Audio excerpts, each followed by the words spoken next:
მოგესალმებით. მინდა მივლოცო მიხეილ ყაბულაშვილს საქართველოს პრეზიდენტის თანამდებობაზე არჩევა.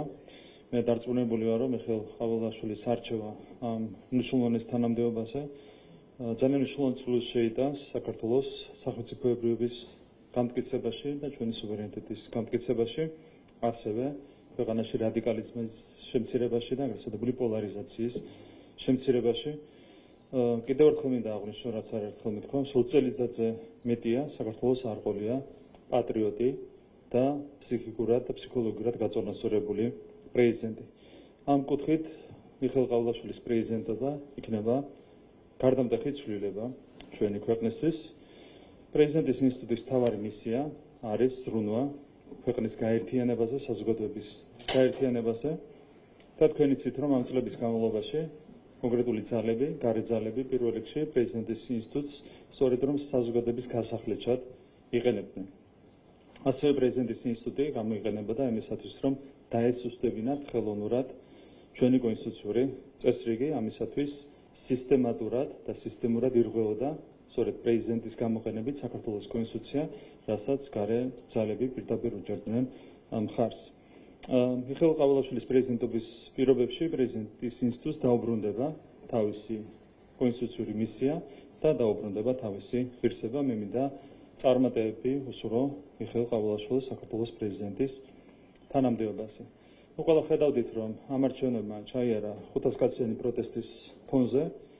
თქვენ ხედავდით ასევე ახალ რიტუალს ამ აქციაზე ფეხით შედგნენ აქციის მონაწილეები საქართველოს ეროვნული საფეხბურთო ნაკრების მაისურს, რომელსაც არის ჩვენი ეროვნული სიმბოლოები გამოსახული. ამით კიდევ ერთხელ დაამტკიცეს ამ კონკრეტულმა ადამიანებმა, რომ უსამშობლობა არის მათი ხელწერა.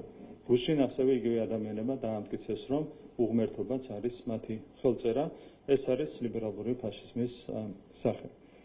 არიან ადამიანები, რომლებიც ჩაითრიეს ლიბერალურ ფაშიზმში, ეს არის ტრაგიკული მოვლენა. ეს ადამიანები ამ უმძიმეს იდეოლოგიისგან არიან ჩვენი გადასარჩენი და მაქსიმუმს გავაკეთებთ იმისათვის, რომ რაც შეიძლება მეტი ადამიანი დავიხსნათ ლიბერალური ფაშიზმისგან ჩვენს ქვეყანაში. ეს არის რა თქმა უნდა ხელისუფლების პასუხისმგებლობა. რადიკალურმა ოპოზიციამ წააგო ჯერ არჩევნები, შემდეგ წააგო ქუჩა.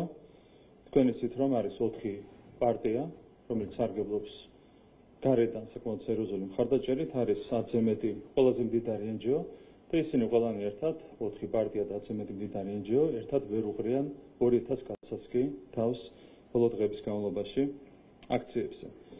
ჩავარდა ნაცმაიდანი და ამ ფონზე მე მინდა კიდევ ერთხელ შევთავაზო ყველა გულწრფელ ადამიანს, რომელსაც ჯერ კიდევ აქვს პროტესტის განცდა, შევხვდეთ ნებისმიერ ფორმატში. მე პირადად მზად ვარ ნებისმიერ ადამიანს შევხვდე ნებისმიერ ფორმატში, იქნება საჯარო დისკუსია თუ არასაჯარო დისკუსია. თავაზობ ყველას ასეთი დისკუსიის გამართვას ნებისმიერ საკითხზე, მათ შორის იმ თემაზე, რომელიც დაკავშირებულია ჩვენი ქვეყნის ევროპულ მომავალთან.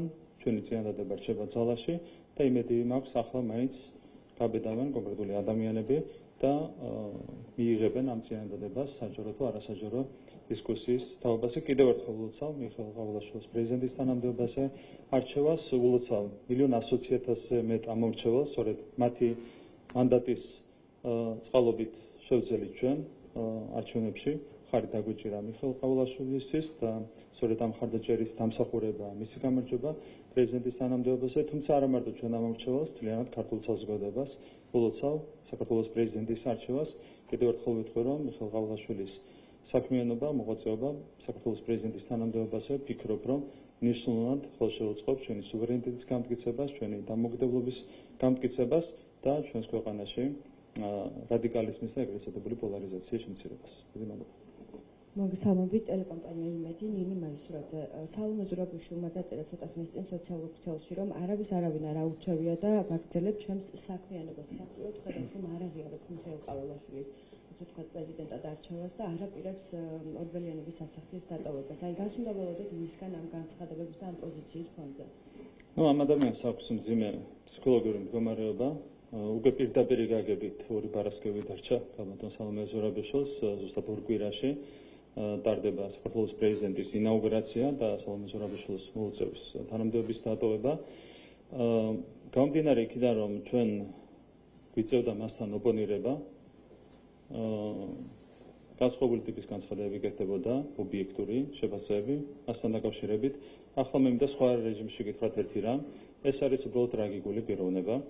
მას მოუწია გარეძალების სამსახურის შესვლა, ჯერ ადრე, თავის დროზე, წლებით ადრე და ახლა უკვე მეორედ და ნებისმიერი აგენტის ხვედრი არის აბსოლუტურად ტრაგიკული. შესაბამისად, ჩვენ შეგვიძლია თანაუგრძნოთ ამ ადამიანს და ერთი მნიშვნელოვანი რამ არის, რაც ყველამ უნდა გაითვალისწინოს. ყველამ შეიძლება თეორიულად მაინც ფიქრობდეს ასეთ სამსახურში შესვლაზე, რომ აგენტები ყოველთვის ამთავრებენ ძალიან მძიმედ. და ეს გამოჩნდა არაერთი ქართველი პოლიტიკოსის მაგალითი. თქვენ ხედავთ, სად არიან მაგალითად გახარია ჩუგოშვილი და სხვები და იგივე გზას გაუყენეს ახლა სალომე ზურაბიშვილიც, ხო? ასეთი ადამიანების ცხოვრება და ხვედრი არის ტრაგიკული. შესაბამისად, ახლა უკვე როდესაც ის საბოლოოდ ტოვებს თანამდებობას, შეგვიძლია მხოლოდ და მხოლოდ თანაგრძნობა გამოხატოთ მის მიმართ. ასევე მინდა გითხოთ ემანუელ მაკრონის განცხადებები და მოწოდებები ნახეთ, მხარეებს მოუწოდებს პოლიტიკური დიალოგისკენ. თქვენ რაზე მიანიშნებთ თქვენთვის მისიას გააქტიურება ბოლო პერიოდში, ასევე იყო მოწოდებები, რომ ევროინტეგრაციის გზაზე უნდა გააგრძელოს სვლა საქართველოს და ასე შემდეგ. ზოგადად რა მოლოდინი გაქვთ გაითვალისწინებენ თუ არა, გაითვალისწინებთ თქვენ თქვენი ოპონენტი ამ მოწოდებას და ზოგადად მისი გააქტიურება რაზე მეტყოლებს თქვენთვის ბოლო პერიოდში. ჩვენ გვჭირდება დიალოგი საზოგადოებასთან. ეს არის თავარი და ყველაზე მნიშვნელოვანი და სწორედ ამიტომ მე კიდევ ერთხელ შემიძლია გავიმეორო ჩემი შეთავაზება საზოგადოების ნებისმიერ წარმომადგენელს, ნებისმიერ ფორმატში. იქნება ეს საჯარო დისკუსია თუ არასაჯარო დისკუსია. მნიშვნელობა არ აქვს არსებითად არც შეხვედრის ადგილს, შეხვედრის დროს და ეს შემდეგ საზოგადოების ნებისმიერ წარმომადგენელს თავაზობ ასეთ ტიპის დისკუსიას, საჯაროს თუ არასაჯაროს. საზოგადოებასთან დიალოგი არის უნიშნულოვანესი. ჩვენ ვართ ხალხის მიერ არჩეული ხელისუფლება და ჩვენ უნდა ვესაუბროთ ხალხს. ჩვენ უნდა ვესაუბროთ არა იმ ადამიანებს, რომლებიც საკუთარი ამორჩევლის ხმასაც კი არ ცემენ პატივს, არამედ ჩვენ უნდა ვესაუბროთ საზოგადოებას, ჩვენ სადღაც საუბრისთვის, როგორც ჩვენ მხარდამჭერებთან, ისე იმ ადამიანებთან, რომლებმაც თუნდაც რადიკალურ ოპოზიციას დაუჭერეს მხარი. შესაბამისად, თუ ინვესთან შეიძლება დიალოგი შედგეს, ეს არის მხოლოდ ჩვენი საზოგადოება.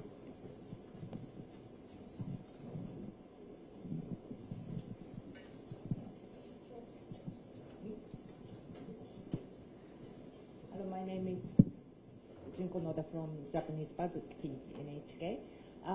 The relations with the EU has been deteriorated or has become very tense for the last several months, and now the newly elected president is on the same position with the government of Jordan Green.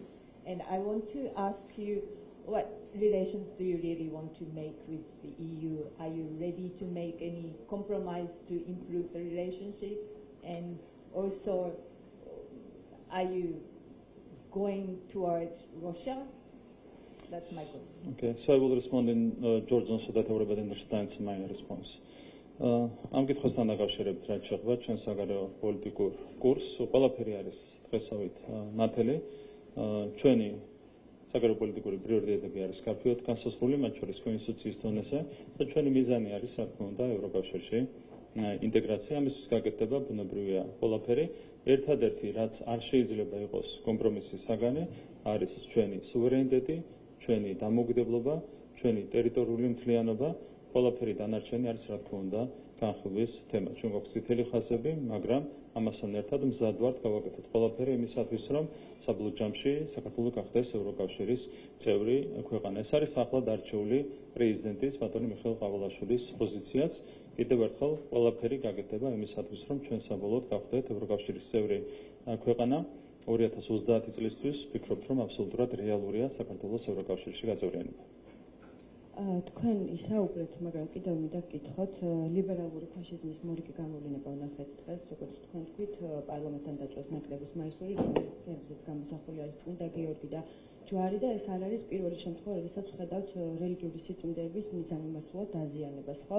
ახლა ვნახეთ, რომ სპორტიც გაურიეს ამ ყველაფერში. აი, რა არის მათი მიზანი, როგორ ვფიქრობთ და რატომ ცდილობენ, რომ ისეთი ინსტიტუტები და ინსტიტუციები შეურაცხყოფენ, როგორც არის სარწმუნოება, სპორტი და ასე შემდეგ. ამ ადამიანების თავარი პრობლემა არის პატრიოტიზმის დეფიციტი. ასე გაიზარდნენ, როგორც ჩანს, ამას ასწავლიდნენ ზოგიერთ უნივერსიტეტში, ამას ასწავლიდნენ ზოგიერთ სკოლაში, საჯაროში თუ კერძოში. პატრიოტიზმის დეფიციტი არის მთავარი პრობლემა. ანუ უღმერთობა, უსამშობლობა ეს არის მთავარი პრობლემა იმ ადამიანების, რომლებიც ასეთ ქმედებებს სჩადიან, ხო? ყველაფერი დღესავით ნათელია, სწორედ ამიტომ ეს ადამიანები არიან გადასარჩენი და ჩვენ, რა თქმა უნდა, ვიღებთ პასუხისმგებლობას იმაზე, რომ მაქსიმალურ ზრუნვას გამოვიჩენთ ამ მიმართულებით. ჩვენ უნდა გადავარჩინოთ ჩვენი ქვეყნის თითოეული მოქალაქე ლიბერალური ფაშიზმისგან და საბოლოო ჯამში ასეთ პირობებში, რა თქმა უნდა, ასეთი ფაქტები და აქტები მინიმუმამდე შემცირდება.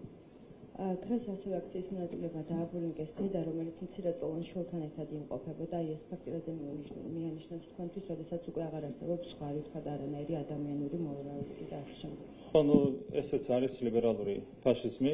თავის დროზე ზუსტად იგივე მეთოდებით მოქმედებდნენ ბოლშევიკები, ეს ხდებოდა ზუსტად ერთი საუკუნის წინ და დღეს ზუსტად იგივე მეთოდებს იყენებს ლიბერალური ფაშიზმი. ხო, მათთვის არ არსებობს არც დედა, არც შვილი, არც უფროსი, არც ბავშვი, არც სამშობლო, არც ღმერთი და არც არაფერი. ხო, ეს არის ზუსტად იგივე ხელწერა, რაც ჰქონდათ ბოლშევიკებს.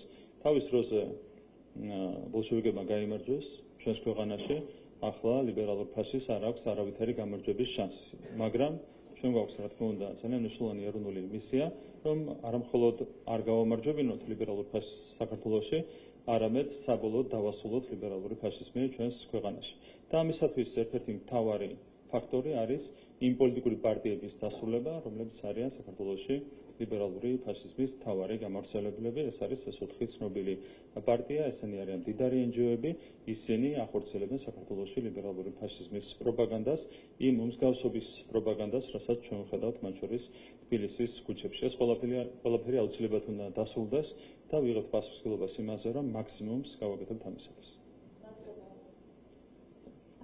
There are protests every day in front of the parliament, which is really amazing. And what do you think about those protesters and what are you going to do to end this turmoil? რაც შეეხება პროტესტს, ჩვენ მოვახერხეთ ძალადობრივი რესურსის მთლიანად განეიტრალება და დღეს ასეთი რესურსი რადიკალურ ოპოზიციას აღარ აქვს. რჩება ერთადერთი ის, რომ 2000-მდე ადამიანი ყოველდღურად იგრებება ხოლმე რუსთაველის გამსირზე. მეორე მხარეს არის 1,100,000-ზე მეტი ადამიანი, რომელსაც ხარი დაუჭირა ქართულ ოცნებას. 4 პარტია პლუს ყველაზე მდიდარი NGO-ები ერთად თავს ვერ უყრიან 2000 კაცსაც კი. ეს არის მათი რეალური მდგომარეობა, ეს არის რა თქმა უნდა მძიმე მდგომარეობა, რაც არის ძალიან კარგი ჩვენი ქვეყნისთვის. საქართველოში მაიდანი ჩავარდა და არც არასდროს შედგება.